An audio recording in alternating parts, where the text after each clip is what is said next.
Hello, and Welcome. welcome to Alternate Fucking Casuals. What makes you fucking casual? it don't matter. What you know. Fucking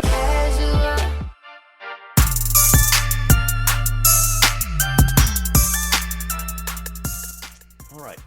Ultimate fucking casuals. We are back to talk the fights. We're not talking Dubai today. We'll be talking about that next time. Nathan, Isaac, the homies have assembled. How goes it, fellas? It's going well, going well. Little bit sad, but we'll get into it here soon. Yeah, I mean, going all right. We keep seeing our sports old legends die in front of us, and just more of the same.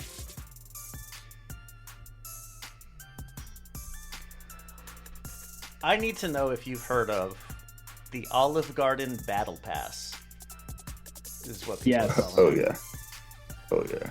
$100, 13 weeks, never-ending pasta, no limits on visitation, like how many times you go a day, a week, etc. That is quite a deal. I mean, this seems like you could abuse this. Like it sounds like you pay $100 and you're just eating, like practically for free, past a certain point, for 13 weeks.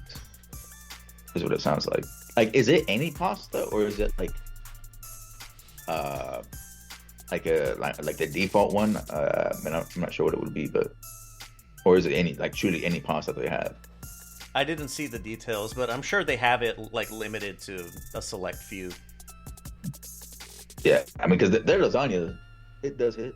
It does hit. That one I would consider. But yeah, $100 is. I mean, you would have to like make a pact though to whoever you're with that like if you're paying this money, you're going a set amount of time within that time period. Like you're going at least like. I mean, you need to eat way more than $100 worth of pasta to make this worth it. This is like yeah. if you're about to like start bulking, like this is the time to do it. Just hit Olive Garden, like every night after the gym. I mean, you definitely get your money's worth out of that.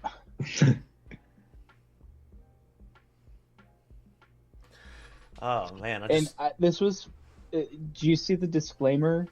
Not really controversy, but the disclaimer that came after this, where it was like, it only is for like the person who's got like your pass has your name on it, and you have to present an ID, in order for it to actually be valid. And so there's some sucker who tried to scalp everyone and has like $3,200 of Olive Garden passes that he can't use.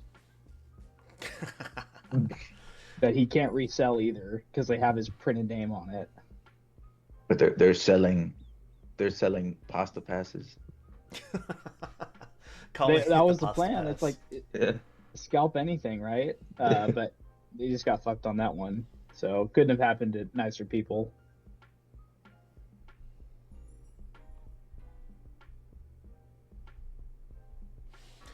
But yeah, I just wanted to get that one out there. If you're like Nathan said, if you're bulking, this is the perfect way. I wonder if there's an Olive Garden near me. I don't really know. Never looked for one. I haven't been in some time. But yeah, I remember their lasagna being like decent. No boxing to talk today, but as always, check out the Boxing B-Sides if you want to get more in depth with that. Into the MMA news. Noche UFC fights have been announced, and they are as follows. This is not a running order. This is just how they put out the presser. Brandon Moreno versus Joseph Morales. Tim Elliott versus Edgar Chairez. Waldo Cortez Acosta versus Curtis Blades. Manon Fiorot versus Alexa Grasso. Kelvin Gastelum versus Yusri Belgarui. And JJ Aldrich versus Regina Terran. There's some solid fights in this, brother. Tim Elliott, Edgar Chairez fight is gonna be crazy. That fight might be fight of the night. I feel like. I mean, I guess depending on what else they add. But that fight on paper is insane. Waldo Cortez Acosta versus Blades. That's actually. I know we shit on heavyweight fights a lot, but that is a good heavyweight matchup. Like that's a legit matchup.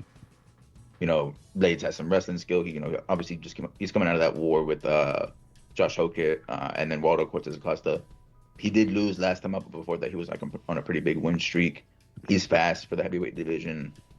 That's a nice matchup. And then man, Moreno, he's it's been rough for him lately. He needs to get a win, and then like either way, I think even if he does get a win, he's gonna consider hanging him up like quite soon. He's taking a ton of damage. Yeah, hopefully he can get the win here, but we'll see. And then Manon Fiorot versus Alexa Grasso, that's actually like a good matchup. A hard matchup for Grasso. Fiorot is really big for the division, solid wrestling. Packs a decent punch. But she's coming off that win off of Macy Barber, which is a pretty good knockout. There's some nice fights on here. Kelvin Gastelum, bro. I couldn't tell you the dude. Like, I don't even know the guy he's fighting, but we'll see if Gastelum can get a win.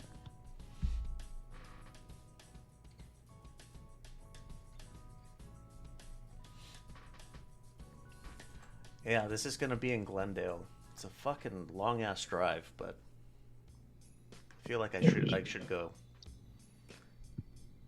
There's some names on there. I'm sure they'll toss on some more. Maybe like, I mean, it seems like they wanted to put like a few Mexicans on here, like just straight out the gate, but probably put on some other talent as well.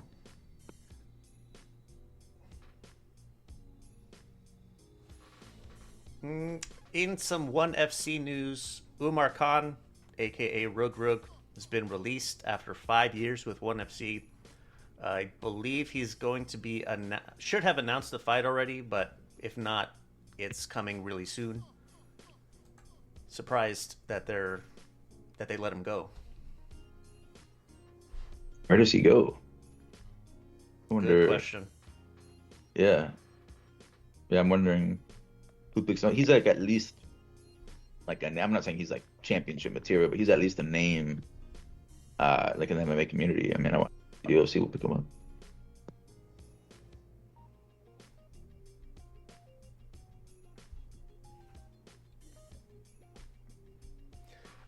UFC will be returning to Edmonton on October 17th. Canadian card. When's the last time they were in Edmonton? I don't remember. Edmonton, I don't know, but they were in Canada earlier this year, right? Was it like in Montreal or something like that? Winnipeg. Oh, Winnipeg, yeah. Canada been getting a few cards. And the last bit, UFC planning a trip. Seems like they're planning a trip to Spain later this year, probably November timeframe.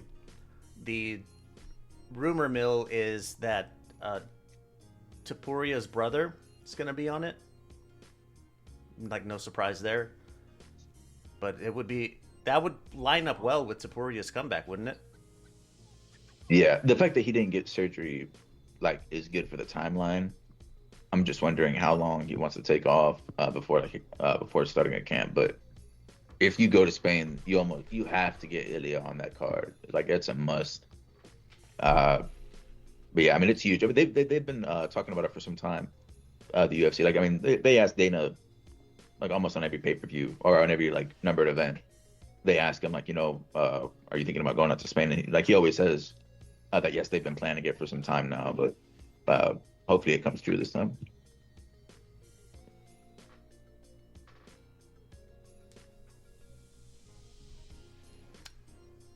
Yeah, not a lot of news. That's all we got. I don't know if anything else new has come up. I mean, McGregor reiterating that he will fight again, so we're, a week out from that, 329 debacle, but he's still maintaining that he will be back. So I guess we'll keep tabs on that. How old is he? Like 37, 36? So he's 38 now. 38. He just turned 38. So he'll be 39 probably, or on the doorstep of 39 when he returns. blowing out 2 major ligaments in your knee on the other leg from the one that was like snapped in half. I don't see how this guy comes back from that. Not at this age. Just thinking of the what is it, the $1 Million Man? Like, we can rebuild him stronger and faster. That's what it feels like now. He's gonna walk into his final fight and just be like more machine than man. Yeah, cyborg. That's what it's gonna take to put him back.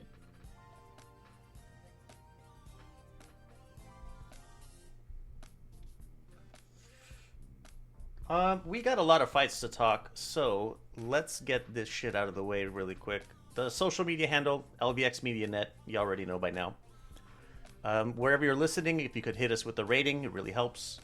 And the phone line, 833-589-7637. Hit me up in WhatsApp. What pastas are you going to get with your Olive Garden Battle Pass? 833 Lux Pods. Let's be real.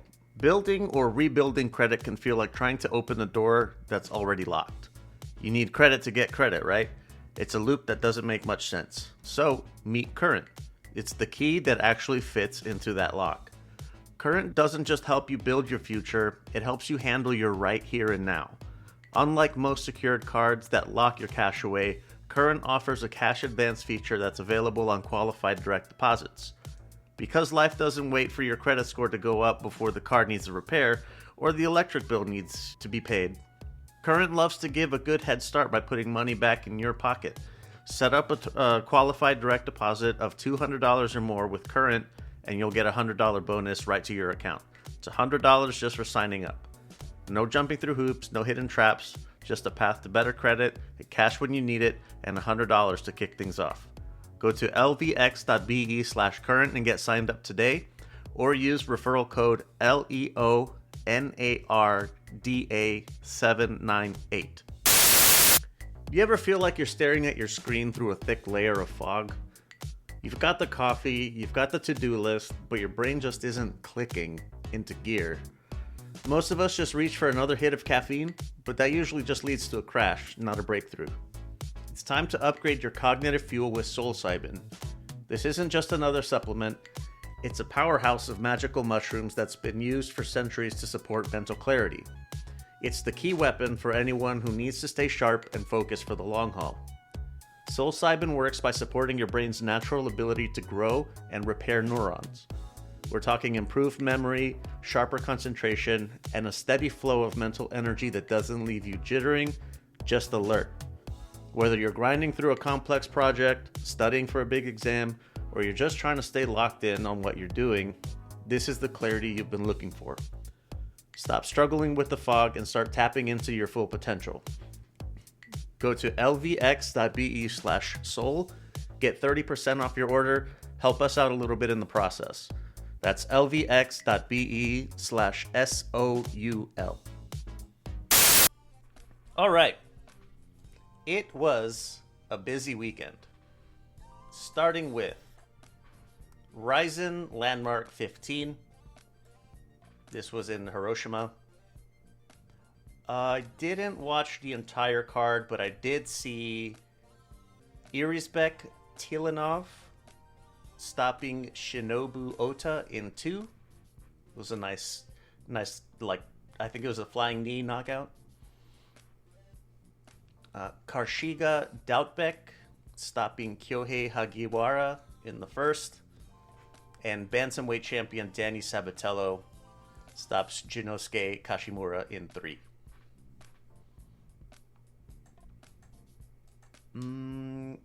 One Friday Fights 162.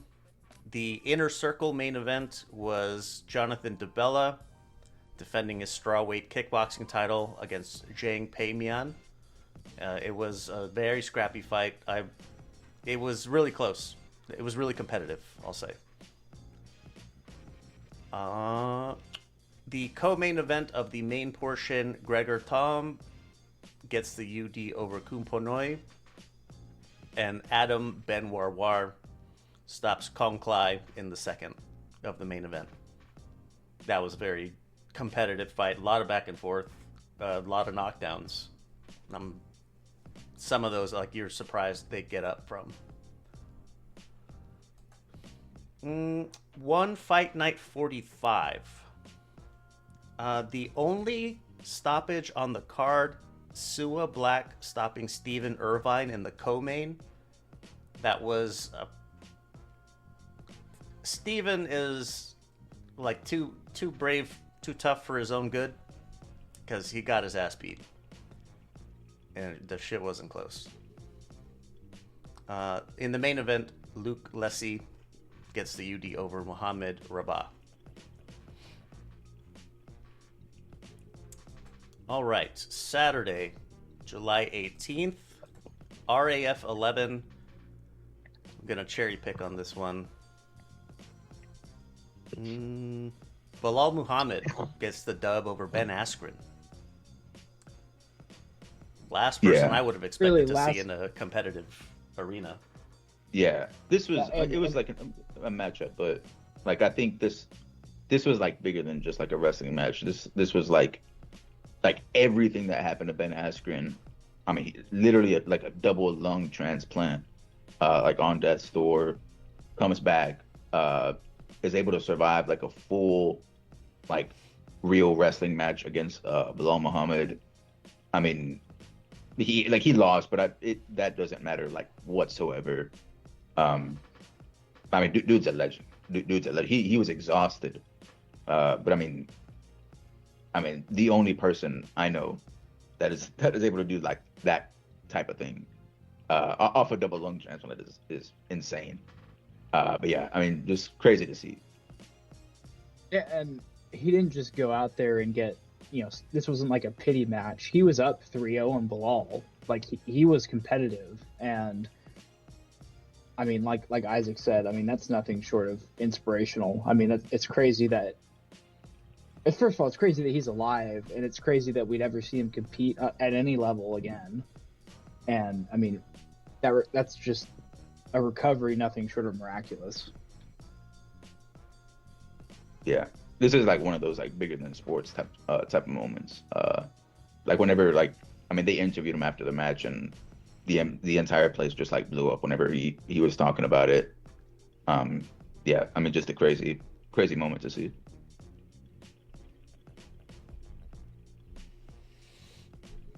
Is Clay Guida someone I should recognize? He's an UFC Unk.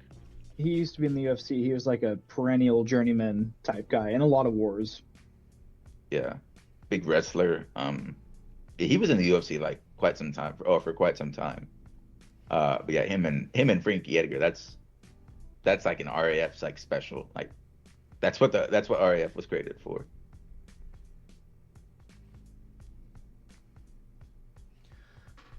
In the main event, Colby Covington defends the crossover cruiserweight title against Arman Sarukian. Damn. Arman's win streak snapped in RAF. He has not been active whatsoever in the UFC for quite some time, but he has been pretty active in RAF. But he finally loses. And loses to Colby Covington. Yeah, I mean, I guess a good reminder that this is what Colby was good at. A very good wrestler on top of insane cardio, and he's able to get the win. Arman was in distress out there, like at the very end, trying to get a point, but he just couldn't do it. He couldn't do it.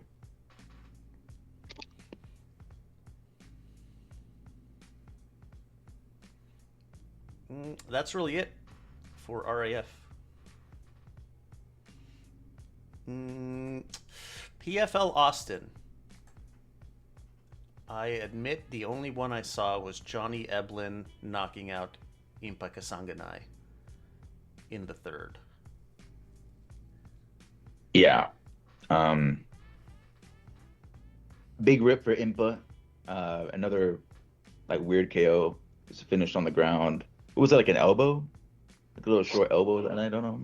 Something like that, but it ends up getting finished by Johnny Eblin. And this was their like second matchup, right?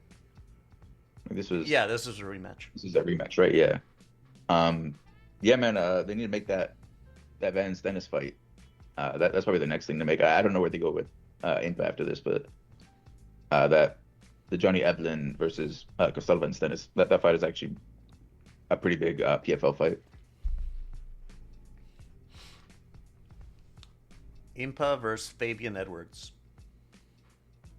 Yeah, yeah. In the co-main, Rafael do Nascimento submits Luis Magrillon in 2. Jesus Pinedo stops Levi Marroquin in the 1st. Biagio Ali Walsh gets submitted in 1.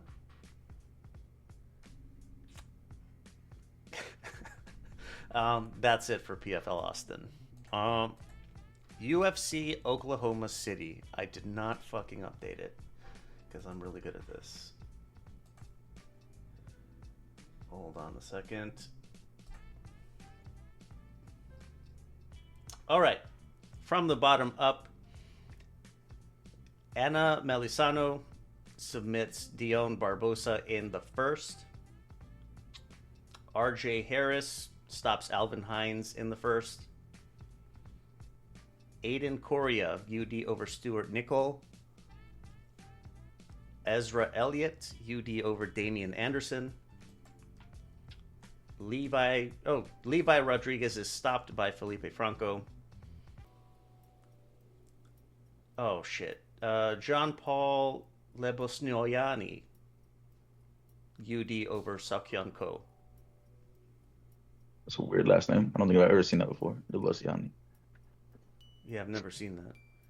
And last fight in the prelims, Jose Miguel Delgado, UD over Austin Bashi. All right, in the main portion, Tommy McMillan has a hell of a fight. Stops Alberto Montez in 3. Yeah. The stills from this were crazy. The knee, like, smushing his face. Pretty nuts. Yeah, he looked good. Like, Tommy McMillan, like he's still gonna get knocked out like brutally in one of his matchups when he gets moved up. But he is like the textbook, like what the UFC are looking for in a fighter. Where like, and I think the fans are gonna like. I mean, they probably picked up on it after this. But like, if you see him on a card, his fight is gonna be fun. Like he's gonna make it a good fight. I mean, I guess also like depending on who they match him up with, but like he's gonna do what he can to make this a good fight, a brawl. And yeah, man, he dismantled him. The memes coming out of this were hilarious. Where it was like a Timu Sean O'Malley versus Timu Ilia Topuria. This Alberto Montez dude, he really does look like a Timu Ilia Topuria. But yeah, I mean, a good win. He got performance of the night, little 100K. Yeah, let's see what happens. We will see when he gets knocked out.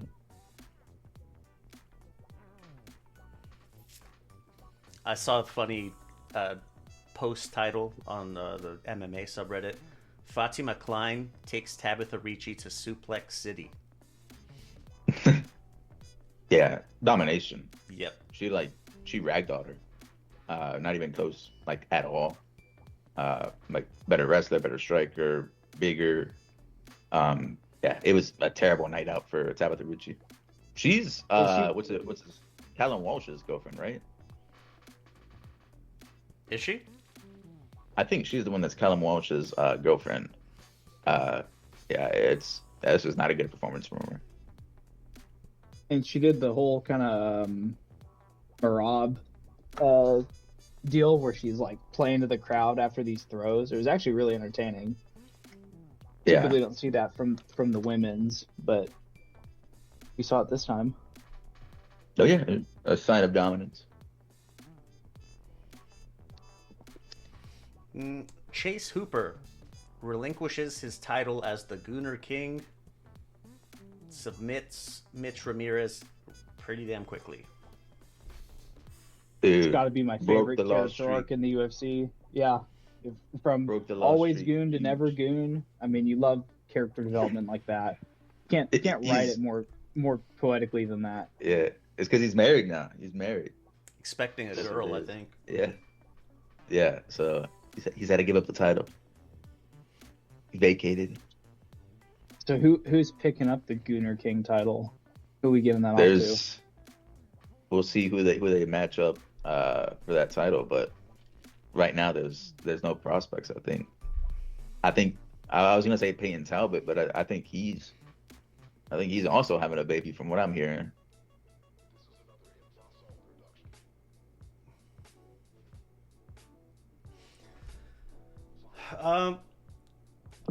Christian Leroy Duncan dominates Jared Cannonier. Jared had some Yeah. moments though, right? Like some like down the stretch, like yeah, for the most part, one-way traffic. Like he had like special moments, but I'm not sure he like even won a round.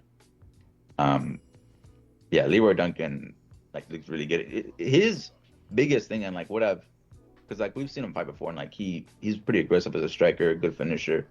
But one of his biggest things is that man, he just like he throws everything. Like I mean, every type of punch, elbows. I mean, knees. I mean, every kicks. He's like throwing like the whole kitchen at you whenever you're fighting. He's like a tough matchup on the feet for I think quite some people.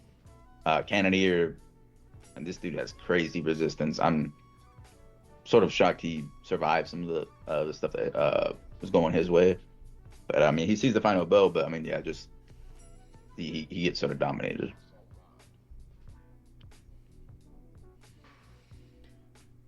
It's got to be retirement time for Cannonier, right? You would think very soon. I mean, I know he's gonna be ranked after this still, and like he might want to continue fighting, but I mean he's 42. Like at some point, I mean you're just taking damage. Like you're there's no like title hopes or anything like that. Like he had his title shot, he didn't get it. But I mean there's no like forward progress that he's making in his career anymore. At this point, it's just like purely for the paycheck. Which I mean, if he needs to, he needs to. But yeah, he should definitely consider retirement. Yeah, I mean, he may even lose his ranking now. Let me see. Yeah, we'll see. I guess in a few days, but maybe. I mean, Leroy Duncan was number 12. Middleweight's been moving recently, so maybe.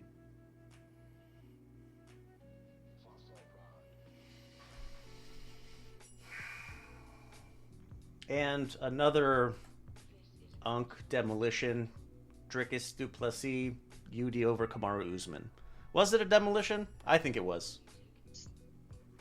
It was a tense demolition.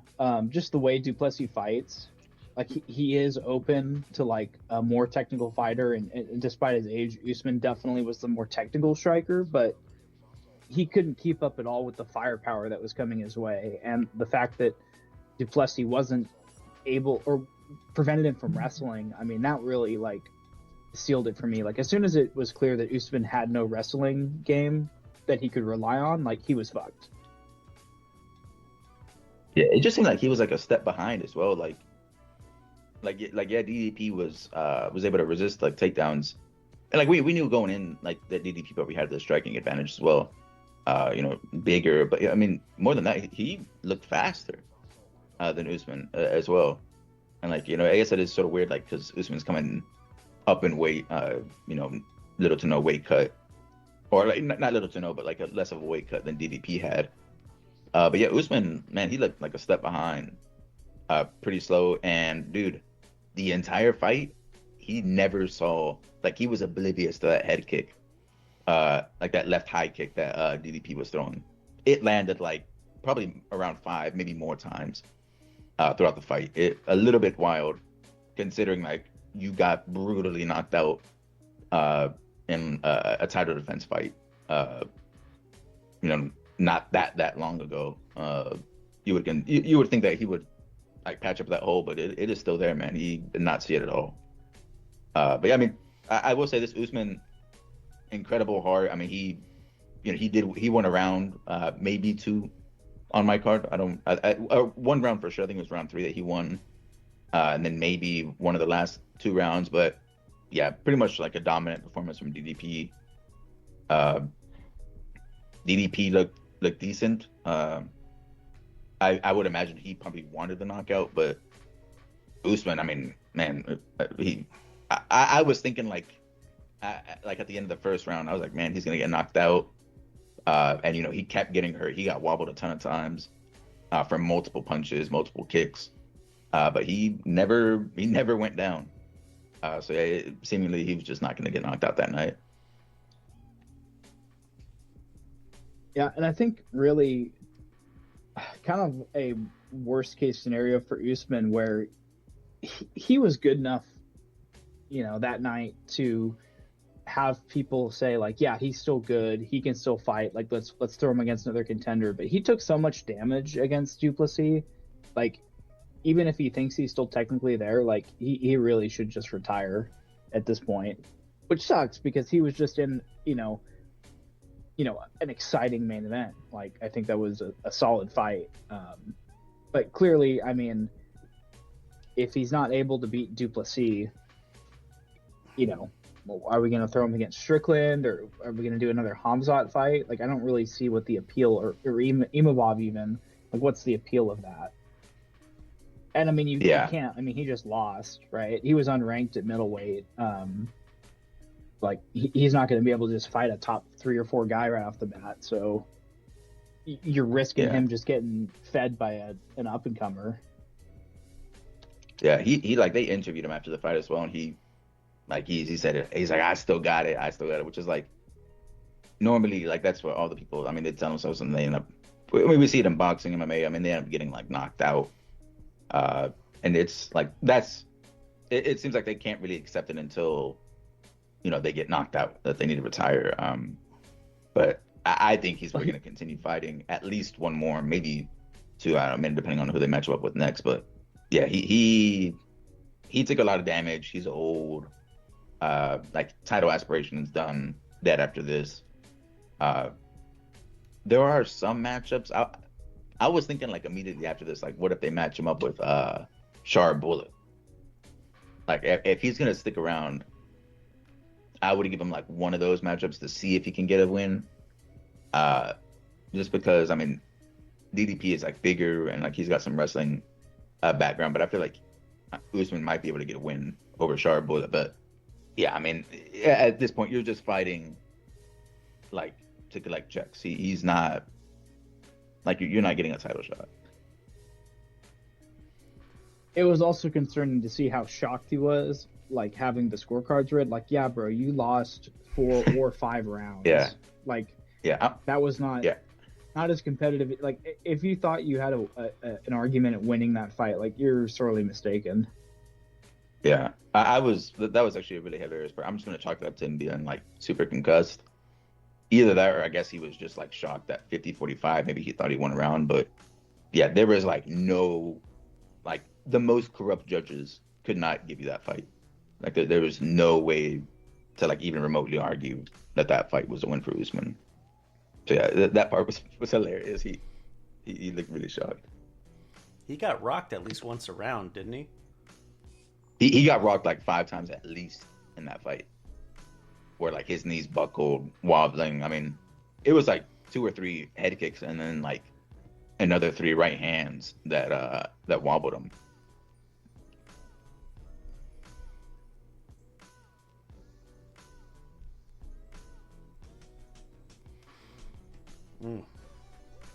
So, with that win, where does DDP go from here? I mean, I think he's probably either in for a Pyfer fight or maybe a Hamzat fight. I don't think you can give him a title shot. And the only reason I don't say Imavov is I think Imavov should be next in line for a title shot. I don't know if he would accept a Duplessis fight. So I would say Pyfer or Chimaev. Yeah, you can't do the Strickland fight because they've already done it twice as well. Like UFC is gonna want to avoid doing Strickland DDP, the trilogy, if they can at least. But yeah, it's weird because he is at the top, and like his performance versus Chimaev was so bad. Like it was like not a good fight. Just like 5 rounds of pretty much just like control grappling. So like I'm not sure if they want to do that either. You have Imavov there. Maybe they do DDP Imavov if they like give the title shot to someone else. Yeah, I mean he got a win, which is like good for him, like coming off the loss to Chimaev, but it's still a bit of a weird spot.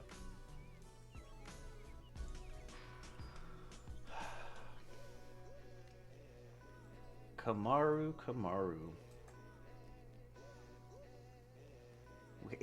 Man, imagining him fighting like Shara Bullet is. I feel like he gets done worse. I just feel like maybe his wrestling like might actually work, and like the fact that like, I mean, I've seen Shara in like bad spots in other fights, where like he's rocked by lesser opponents. Like Usman, like he's definitely washed, but like I feel like with the combination of his wrestling, he might be able to get a win over like Shara. I mean, because like Shara, like realistically, if Pereira didn't sell, like he should have won that fight.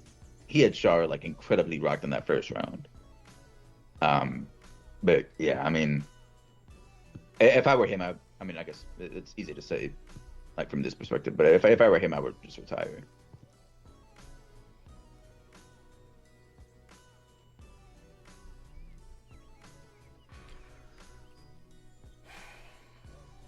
That's it, though. Man. All right. Anything more for Oklahoma City? Nope, but The solid crowd. card. Yeah, the crowd was like really cool too. They were like pretty active. It was like, especially for Usman DDP, it was loud in there.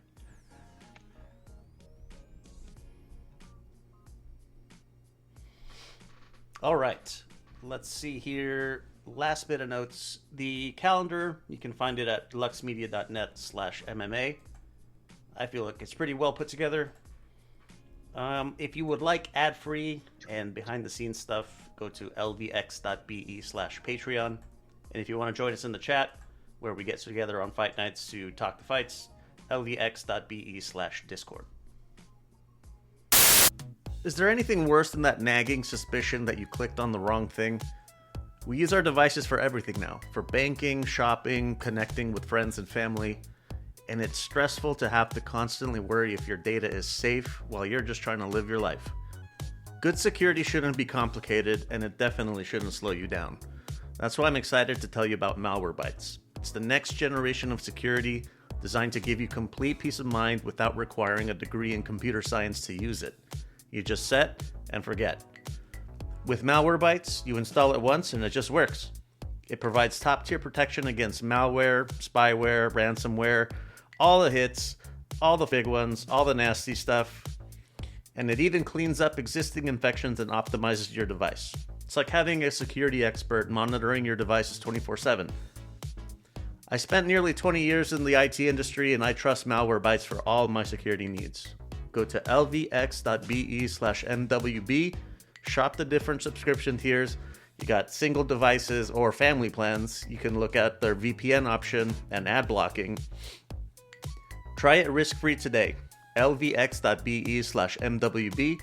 Get yourself a nice discount and help us out in the process. I'm going to keep it a buck with you. After spending 6 years in the military and throughout my life since, I've tried my fair share of energy drinks.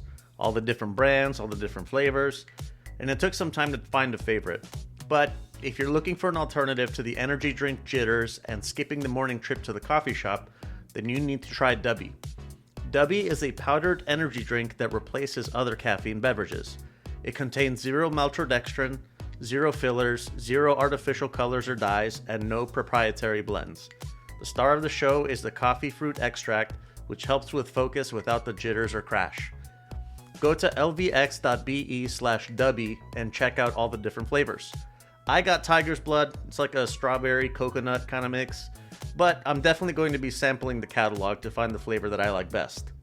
We've partnered with Dubby to get that locked-in feeling that helps us focus on what we do best. Whether you're getting dialed in for work or getting dialed in for Saturday night fights, let Dubby be your fuel. Go to lvx.be/Dubby to shop the flavors, get yourself a nice discount, and help us out in the process. That's lvx.be/DUBBY.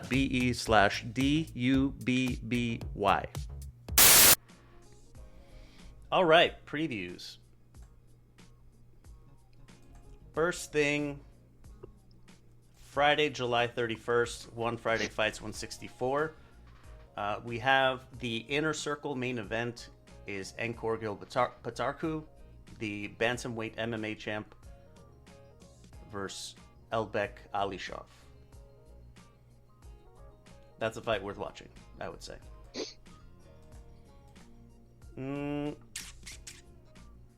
PFL New York. Let's see who we got. Pretty light, except for the main two.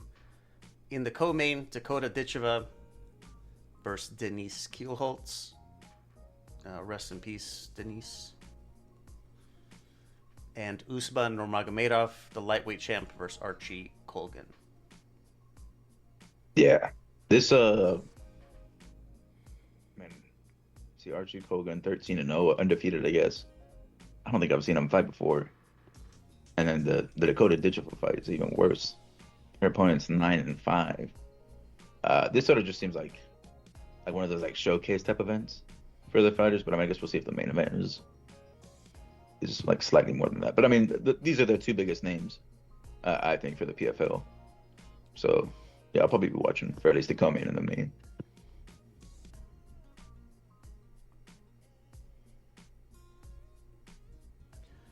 And last thing, Saturday, August 1st. UFC Belgrade. Let's go through the whole thing. Prelims. Mateusz Rubeski versus Kyle Prepolek. Jovan Leka versus Max Jimenez. Nina Milosevic versus Haley Cowan. Denis Buzukia versus Bogdan Grad. Mark Vologdin versus Josias Musasa.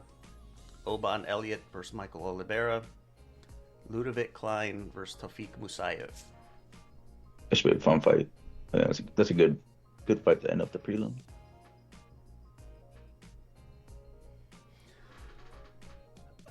In the main portion, Vlasto Chepo versus Gilbert Urbina.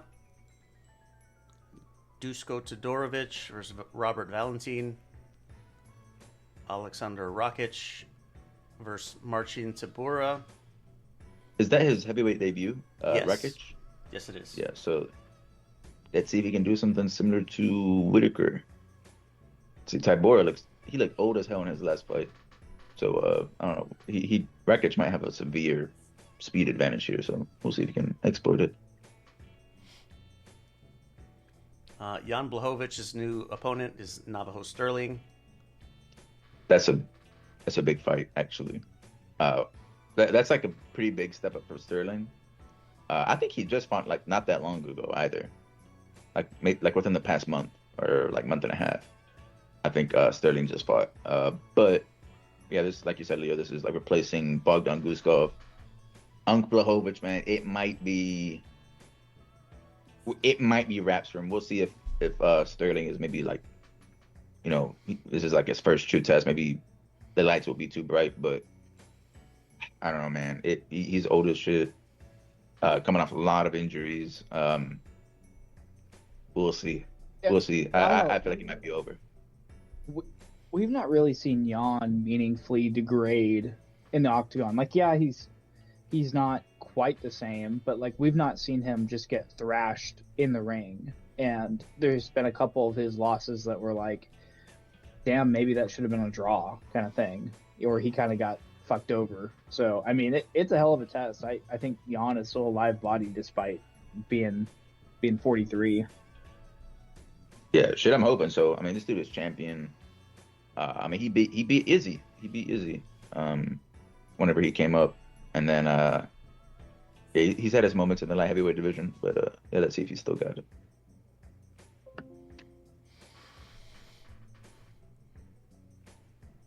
And main event, Uros Medic versus Daniel Rodriguez.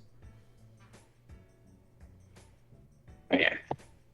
I'm like sort of shocked they made that the main event. Medic is like barely ranked. A very fun fighter. That might be why they put him as the main event. This should be a good fight. Medic is like one of those, like, he comes out guns blazing, and then like D-Rod, he also likes to stand and bang. So it should be a fun fight. Maybe that's why they did it.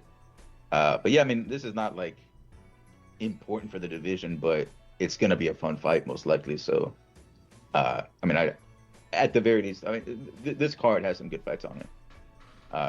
Like spread out, like the top 3 fights on the main card are pretty good. And the main event should for sure be fun, at least.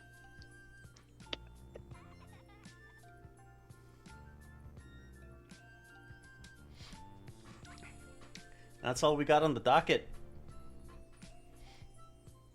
At least PFL put their shit on Friday, so there's no overlap. Definitely smart.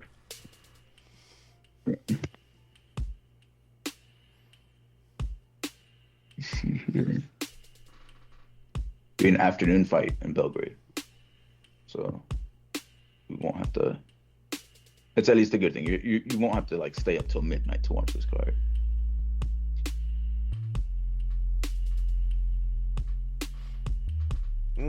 So we are heading into UFC Belgrade, coming off of UFC Oklahoma City. Parting words. You know, I will say this, and I've said it before. Like, they're doing these cards on the road, and I'm liking that the UFC isn't just like planting at the apex and just like churning out these like mid cards. Like, this card would be worse if it was just at the apex. Like here, you know, there's some hometown fighters. I'm sure like it'll do like somewhat well. There'll be a lot of fans there, and some of the fights will be fun. And like the fact that they have like the crowd there will definitely make the card a little bit more enjoyable. So I'm at least glad that the UFC is doing that. Yeah, I mean, we just saw the Oklahoma City card completely sold out, you know, and that's just what, Tulsa, Oklahoma, or that was in Oklahoma City or whatever. And yeah, I mean, when you get a crowd behind an exciting card, it really changes the viewing experience. And yeah, I mean, just got to keep doing that, and they got to keep promoting, you know, young and up and coming fighters, because we just got reminded second straight week that, you know, the old is out. Can't rest on your name value anymore. It doesn't mean anything. The new guys will take you over before you know it.